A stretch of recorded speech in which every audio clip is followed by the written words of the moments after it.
Lori from Hardworking Mom here. I wanted to start a series on business tips, and this is going to be the first. I get lots of questions about how to make your crafts and your creative ideas and turn them into a business.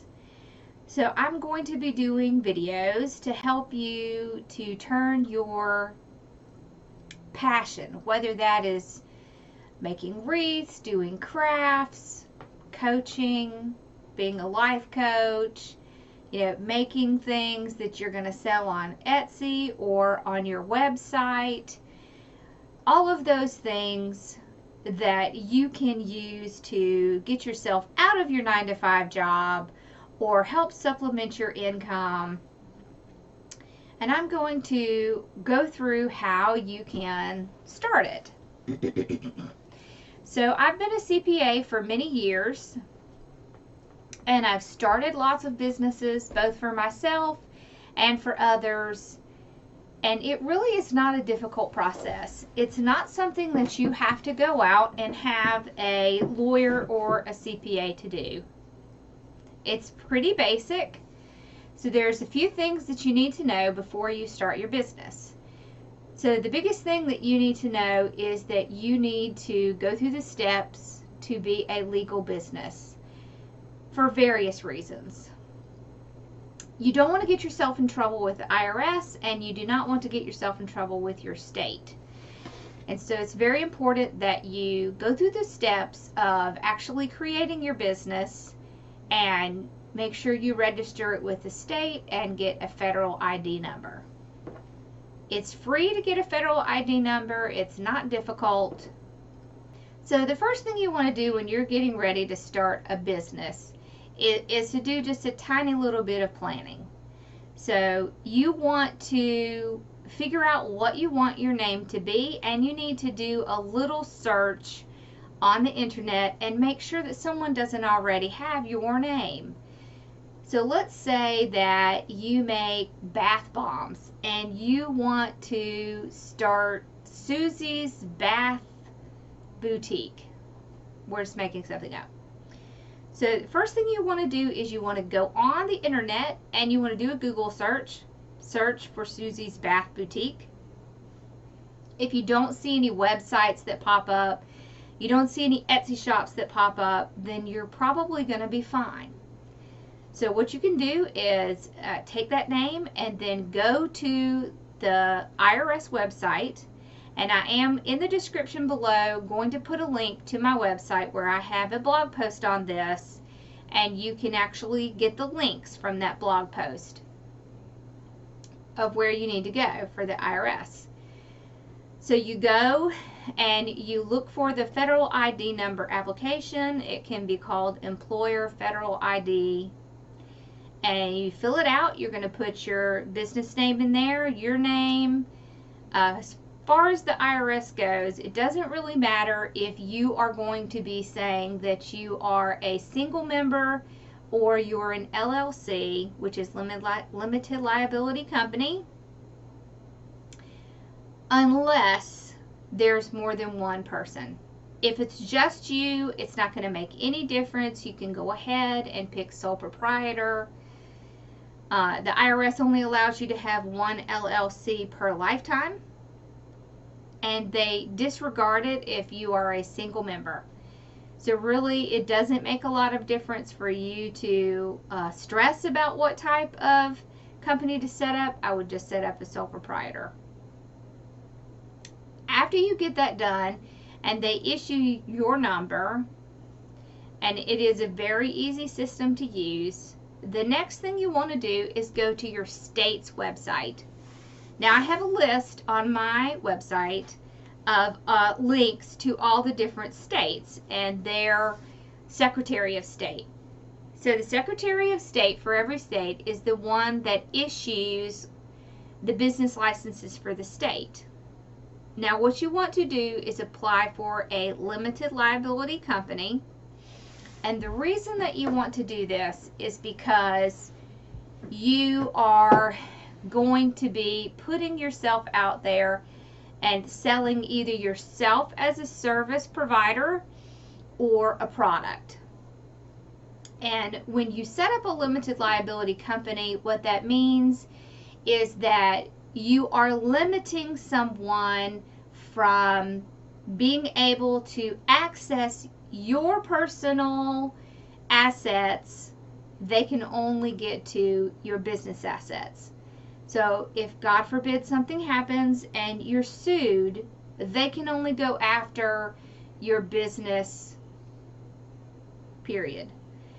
So that's why you want to have a limited liability company. Now, this doesn't mean that if you do something that's against the law that that's going to protect you. You know, you still have to follow the laws, and you want to be very careful. Make sure that you're protecting yourself. But this is just the basic reason why you want to get an LLC. So once you have gone through the procedure of filing for an LLC, the next thing you want to do is to get yourself a bank account. So you want a bank account that is separate from your personal. And there's various reasons why you want to do this. So one reason is that the IRS can go in and say that's not a business expense because you used your personal account and mark that off. So that's not something that you want them to have the ability to do. You want to protect yourself and have a business account that is just in your business name. There are tons of banks out there that have free checking for businesses that are just starting out. I know that First Citizens is one of those banks, and I'm sure that there are quite a few more besides just First Citizens. So you just want to do an internet search in your area and just look for banks that have free business checking. They usually have a limit on how many transactions you can have, but that's fine. You're not going to have a ton of transactions when you first start out. And if you're going to have your own website, if you're going to have an Etsy shop, if you're going to have Shopify, it's a really good idea to have that separate account. Now, it's fine for you to put some of your own money into that account and start it. They expect that. And you want to keep track of everything that you're spending when you're starting your company, because you'll be able to write all this off on your taxes. Once you have all the legal pieces together for your business, the next thing that you want to do is to start figuring out how you're going to market yourself.